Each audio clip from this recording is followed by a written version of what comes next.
Ex-Secret Service agent who worked for Hillary responds to Clinton mob attack. They know what they're hiding. By Christina Layla for the Gateway Pundit.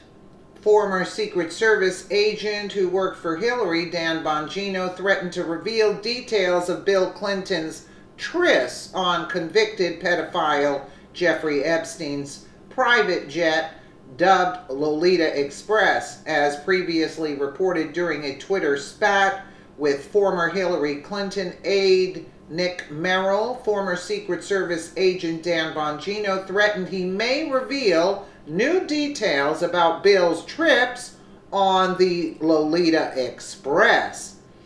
The spat began following Bongino's appearance on Fox News, where he called Hillary Clinton the most manipulative political person in a position of power he had ever met in his entire life. The Clinton mob subsequently attacked Bongino. One Clinton loyalist and Hillary's former communications director, Nick Merrill, attacked Bongino, saying, "I've worked for Hillary Clinton for a decade and two things are true. One, she has enormous respect for Secret Service and a great relationship with the agents on her detail. Two, this guy was never on the Clinton detail, and I don't recognize him in the slightest." Really? Bongino shot back, calling Merrill a fraud, and threatened, "Be careful, Nick. People know things not yet released publicly about your messiah, Hillary. Don't poke the bear, loser. You may not like the results. Hashtag Epstein, hashtag Emailgate." On Saturday, Bongino once again attacked the Clintons and raised an important point. The Clinton mob viciously attacked Bongino as a loose cannon and a fraud. If he really is, then why are we so worried? Why the coordinated rush by the Clinton mob to attack me? If I'm just some loose cannon, why worry about it?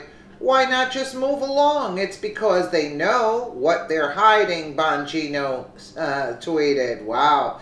The tide is turning against the Clintons. No longer do the Clintons have the full cooperation of the media and the DC elites. The Clintons no longer wield power, and now they are viewed as collateral damage. Everything the Clintons have done needs to come to light.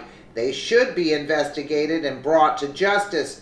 True American values reject the notion of, quote, royals.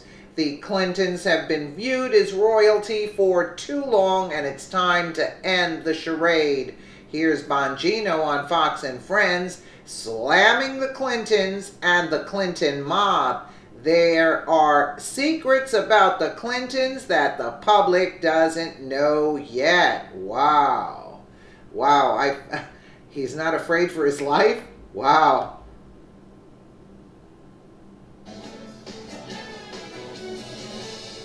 I had the privilege of working with and for her as a Secret Service agent. I found Mrs. Clinton to be the most deceptive human being, manipulative political person in a position of power I'd ever met in my entire life. It wasn't so much that she was a liar, it was that she did it and she deceived and manipulated with such ease. So that was Dan Bongino. Yes, strong words from Dan Bongino on, as many of us are, on Tucker on Wednesday. We're going to bring in Dan right now. Dan Bongino, former Secret Service agent, former NYPD officer, and the host of the Dan Bongino. So Dan, you triggered a few people, especially some former Hillary Clinton staffers who took to Twitter and had a different view of whether or not you have a view of Hillary Clinton. This is Nick Merrill. He was a traveling press secretary and aide to Hillary Clinton. This is what he tweeted after your segment on Tucker on Wednesday. He said, "I've worked for Hillary Clinton for a decade, and two things are true. She has enormous respect for the Secret Service and a great relationship with the agents on her detail. And two, this guy, meaning you, was never on the Clintons' detail, and I don't recognize him in the slightest." So, Dan, the internet has a way of working these things out. I think you were a part of pushing this out as well. There's some photos, pesky photos that have emerged of you on her detail. The photo doesn't lie. That looks like a young, dashing, handsome Dan Bongino. We're going to ask him also about what happened between that photo and now. But the point is, the photos don't lie. It's the same, you know. Al Franken can get away. Yeah. Dan, what do you say now that this is played out? Yeah, that's interesting. That photo was taken in 2001 at the U.S. Open tennis tournament. It was on the back cover of Newsday. It was actually a color photo. I don't know why I made it black and white a long time ago. Make it seem more, give some emotion in it or something. I'm not sure. But I had it on an Instagram. Now, what's interesting about that is these people are very clever. The Clinton mob out there, they always attack the messenger when you go after the Clintons, right? And he says something, he goes, well, he was never on the detail. And he's right. I was not on her presidential campaign detail. But I was there way before Nick arrived. My mounds of work and the government documents I have showing my pile of work with the Clintons is probably this thick. I knew the Clintons probably before Nick did. So it's just interesting that he would pick a fight with me. Let me just make this point, guys, too, because this is important. This is how the Clinton mob works, right? What they do is they need the Clintons to stay in power and to stay relevant. So they need to discredit anybody with information on the Clintons that may impugn their reputation and cover up the bevy of secrets that are still out there. I'm telling you guys, because sources feed me stuff all the time. There's stuff out there on the Clintons that hasn't been made public. And believe me, they know it because they were there when it happened. So stop for 1 second, Dan. I want to get your take on how this actually made you feel when Nick Merrill put that out, a communications guy, a spin guy. That's what he does for a living. This is what the press folks in Washington do.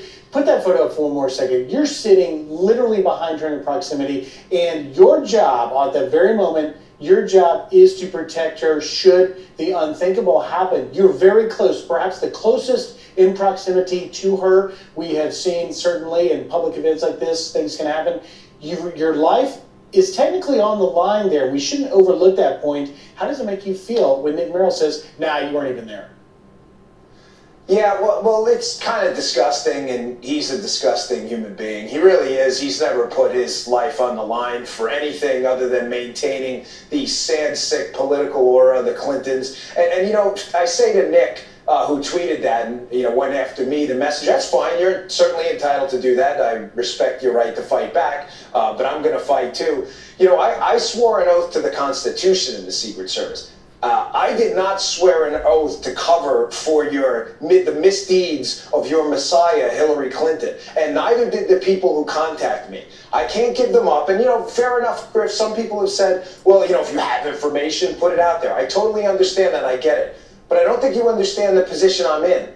These are friends of mine and associates who have contacted me over the course of many years with very damaging information on these people that is unimpeachable and more than credible. I can't just put it out there without getting them hurt. If they say to me, listen, this is here, but I'm afraid to talk because they're afraid of the Clintons, which they are, I'm not going to get them and their families and put them in potential jeopardy with their jobs. It's an awkward position to be in. But the Clintons got to be very careful about poking that bear. And Dan, I'm telling you, I can't say this enough. People know what happened with them. Dan, we want to hear from you on another topic as well. An MS-13 victim was stabbed 100 times, his heart ripped out of his chest in a sanctuary jurisdiction out of Maryland. When we hear stories like this, obviously President Trump has talked about MS-13. He talked about the gang on the campaign trail. He's also talked about it as President of the United States. When we hear stories like this, doesn't this make it more difficult for critics to oppose sanctuary jurisdictions? You know, Lisa, the critics have no point. You know, we just passed Thanksgiving, right? And I think everybody thanks God every day for our fighting men and women and them keeping this country safe, right? And that flag that they drape themselves in overseas. What does that mean to you? No, I'm serious. Like, to the listening audience out there, and I know we have a lot of liberals. Of course, you're always welcome to put your eyeballs on the channel. But what does that mean to you? Like, we have jurisdictions now that have taken that flag and thrown it out the window and said, hey, anybody's welcome here, anytime, for any reason. Policies and laws be damned. And what happens? What happens is people die. People are killed in the real world when really stupid people in positions of power throw the flag, the laws, and the rules and regulations out the window and let anybody in their family come in despite the rules and regulations. I ask one simple question to those people. Where do you want to go if you were a potential criminal coming into the country illegally? Where? Do you want to go to a sanctuary county? knowing you will never be reported to the immigration for deportation, Sure. and you'll be almost protected by local police, or you want to go to a law and order county? Where do you want to go? Dan, Pretty simple answer. We only have a couple of seconds here, Dan. You ran for Congress in that very district. How bad is the MS-13 problem there? Pete, it's off the. It's like a nuclear explosion of illegal immigration in that county. It's worse than anybody knows. Go there and check it out if you think I'm misleading you. All right. Well, I don't think you are. So no. We'll take your word for it, Dan. Wow. So let me know what you guys think in the comments below. And again, thank you so much for watching.